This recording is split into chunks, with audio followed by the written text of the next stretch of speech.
Hello guys, welcome to my channel. और आज के वीडियो में आपको बताने वाला हूं कि अगर आपके लैपटॉप का लॉगिन स्क्रीन फ्रीज हो गया हो या लॉगिन बॉक्स कोई भी बटन प्रेस करने पे अपीयर ना हो रहा हो तो कैसे इसको फिक्स करना है।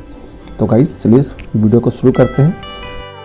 So guys, I am pressing all the button in my keyboard but the login screen appear नहीं हो रहा है। सो नाउ गाइस, सबसे पहले आपको अपने कीबोर्ड में कंट्रोल ऑल्ट प्लस डिलीट का बटन प्रेस करना है और जैसे ही आप प्रेस करोगे तो आप देख सकते हो कि अब आपके पास लॉगिन का ऑप्शन आ चुका है।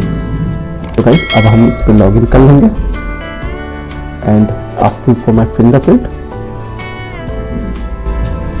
सो गाइस आप देख सकते हो मेरा लैपटॉप का लॉगिन हो गया है और मेरा होम स्क्रीन लैपटॉप का होम स्क्रीन आ गया गाइस।